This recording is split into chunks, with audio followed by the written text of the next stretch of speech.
You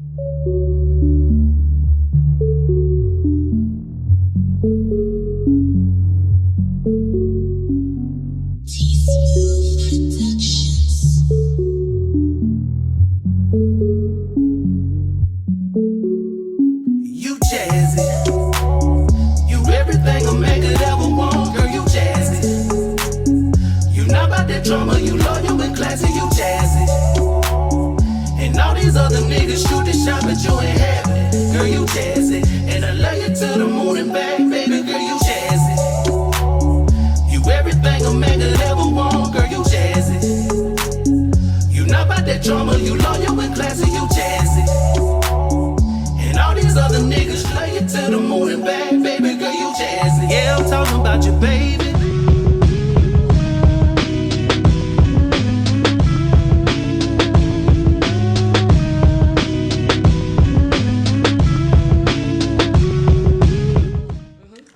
Hey good people, I'm author, screenwriter and director, David Lloyd Marcus, chilling with my girl Jazzy Mango on Red Carpet Lounge. You can find me on IG at davidl.marcus. You can find me on Facebook at David Lloyd Marcus. And you can find my books at dr-ouch.com. Hey guys, this is your girl Jazzy Mango and welcome to the Jazzy Mango Red Carpet Lounge. I'm sitting here chilling with none other than author, writer, director, Mr. David Lloyd Marcus. How are you doing? I'm great. Thank you for having me. Yes, I appreciate you taking your time out and coming to chill with us on the Red Carpet Lounge. How have you been? I've been good. I've been working hard, been busy. Yes. But it's a good busy.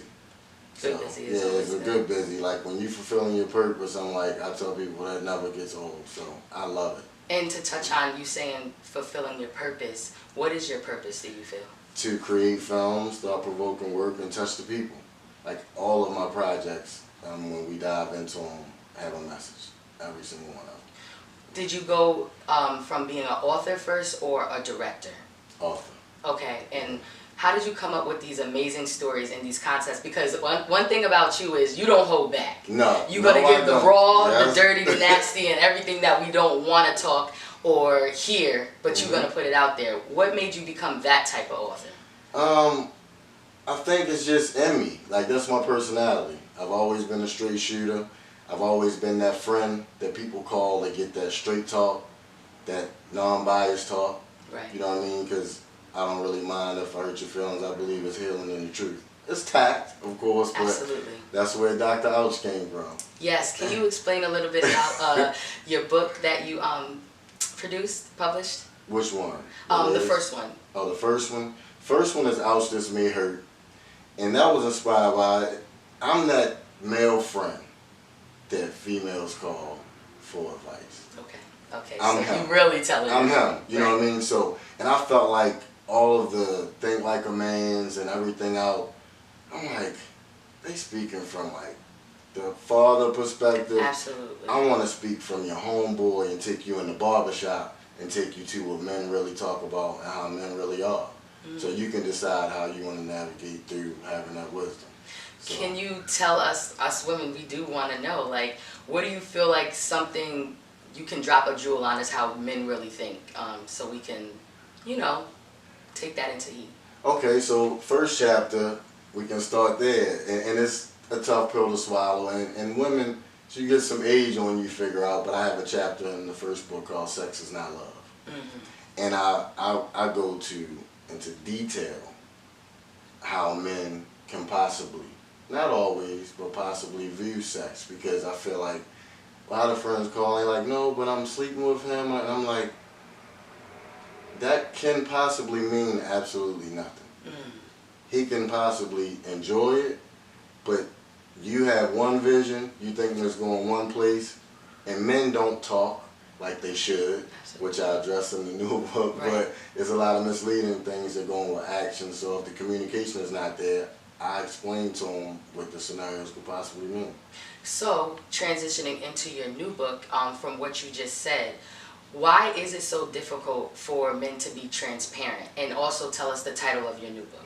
My new book is titled Relationships. Yes. The Black Book. That's what I've been in a lot of those. Yeah. And so I call it in the black book because it's the book of secrets. It's the dark side. Like I'm taking you to, like you said, the behaviors that people don't want to talk about, what they're experiencing and actually doing.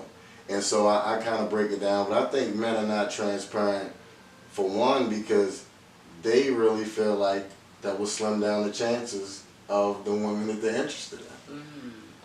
So they tell you, and I talk about that in the first one and in this one, a lot of times they're going to tell you what you want to hear. Or what they think we want to hear to get whatever they're trying to get from a relationship or sex or anything. But they, instead of just keeping it 100% honest, and I have a chapter in relationships called Transparency of Core Intentions. Okay, explain that. What we're talking about right now, when you meet somebody, whatever space you're in, everybody you meet is in a space or a season of their life. Absolutely. Some men are at a place where they are looking for, ready to settle down in a relationship. Then tell your intentions up front. Tell your purpose of dating up front. Some men are in a place where they know they're not emotionally available at all, but they won't tell a woman that. Absolutely. Because then they feel like, who's going to want to spend time with that guy? Right. And little do they know, women are in seasons too. Absolutely. Absolutely. And so it's best to find out if you're compatible, like by just everybody being honest about their core intentions. That's how you find out who is for you in that season and who's not. Yeah. Right. So what made you decide to want to put your work on film? My work on film, actually, even though I was an author first, film was what I wanted to do first. So many people say that, yes. You know what I mean? Yes. Because, and I got to tell you how I got into this. Now you're going to have me talking. But I sold cars my whole life. Okay. I had a dealership. Me and my buddy had a dealership. Called my homegirl up one day and said, Brandy, shout out to Brandy,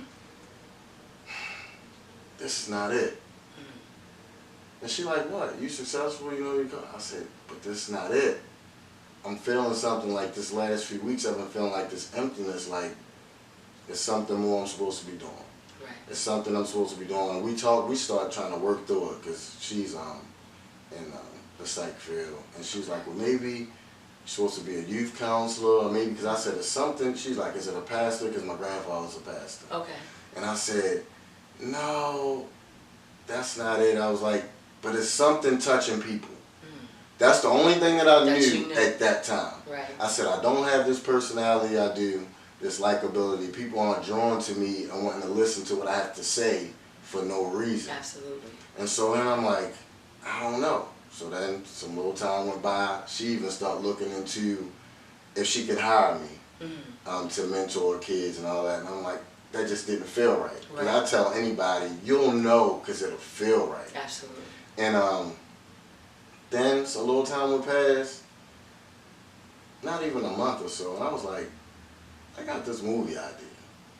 Then I start, you know, it was kind of just an idea, and I started looking up, like, can you sell a movie idea? Then I looked up, okay, write a premise, how to do it. So then I actually wrote it, would give it to customers at my dealership when they came in. And they got it.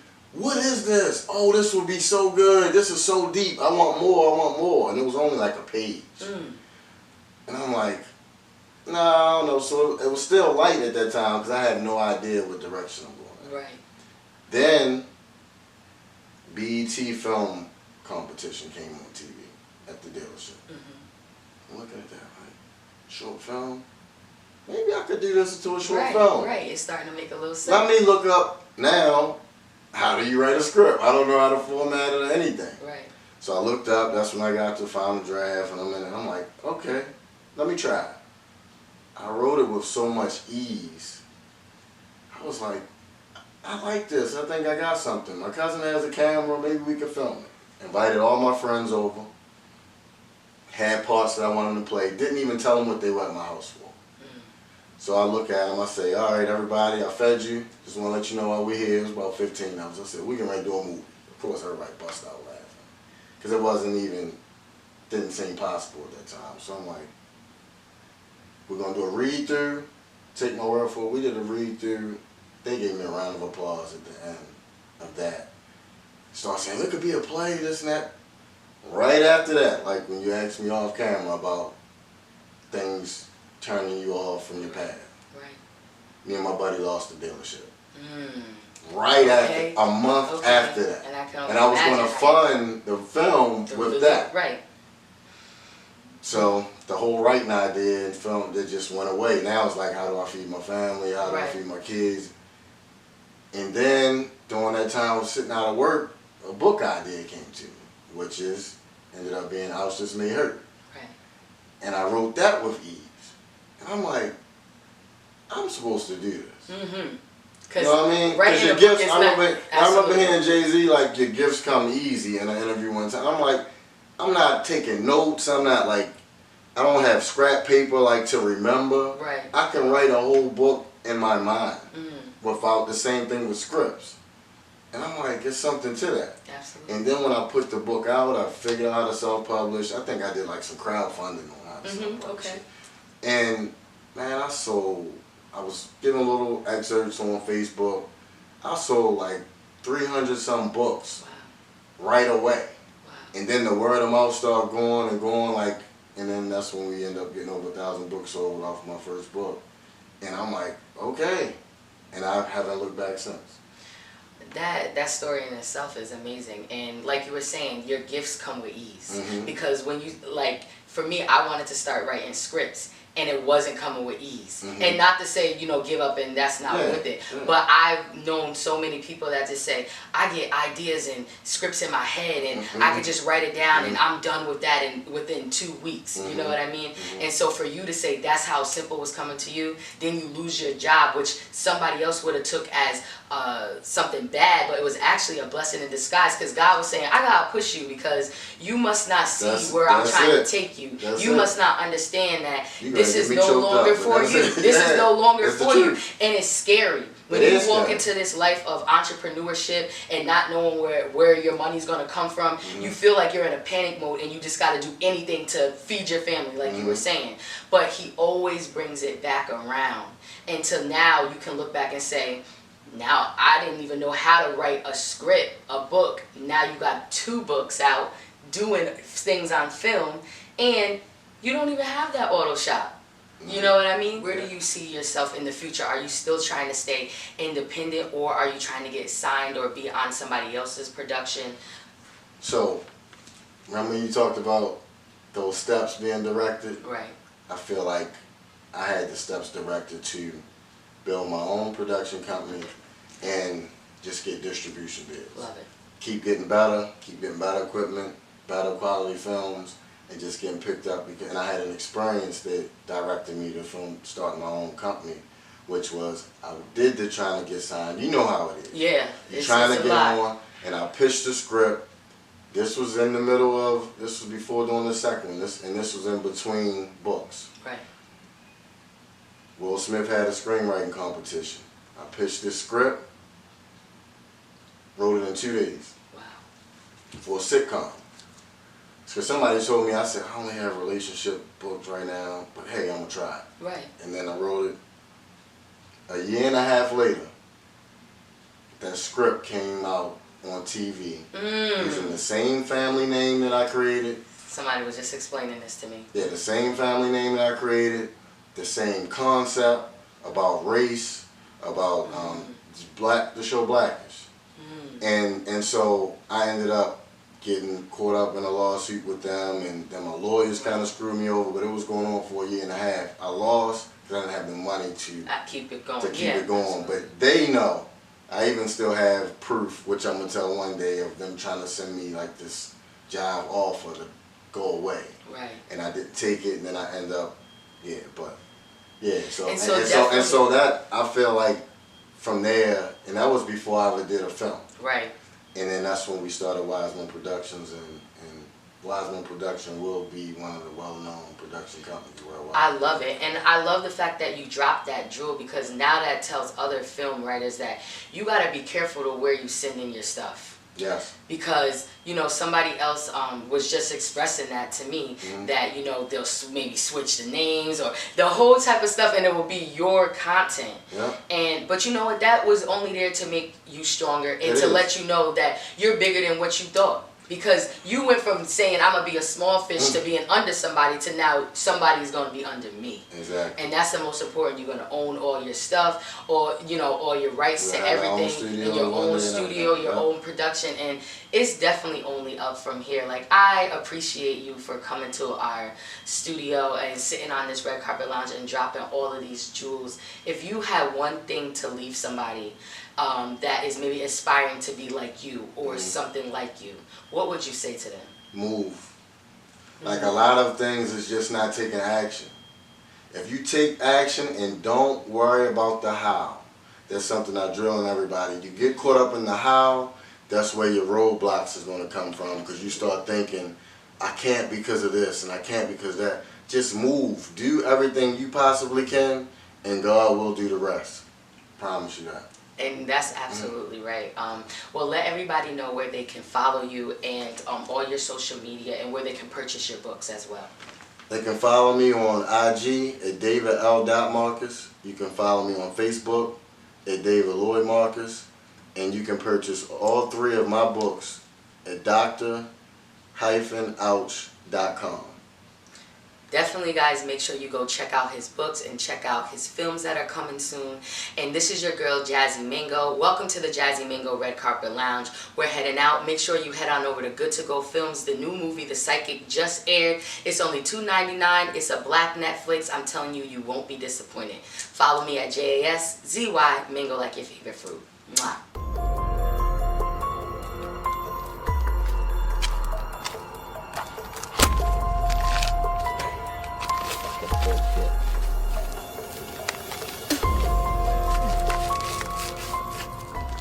What the fuck is your problem? You the fucking problem. What, you don't believe that? All lives matter, don't it? Fuck Black Lives Matter. Oh yeah? Yeah. What you gonna do with that? What would you like to know?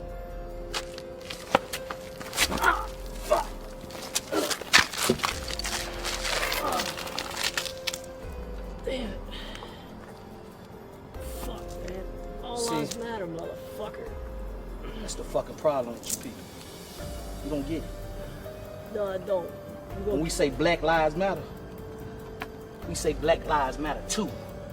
We didn't say that it was just us. You motherfuckers treat us like dogs. So I guess today, I'm gonna treat you like a fucking dog and put your ass down. You ever read Old Yellow?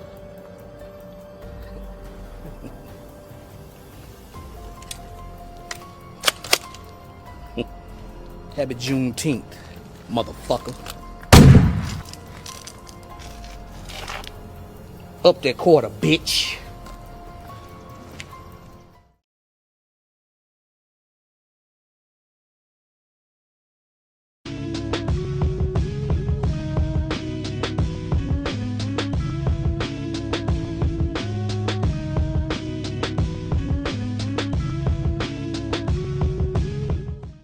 Nothing else can come between us now. Yeah, hold you down to the top. We're climbing now. Yeah, hold you down. Nothing else can come between us now. Hold you down to the top. We are climbing now. When things are good or things are bad, one thing remains. When things are good or things are bad,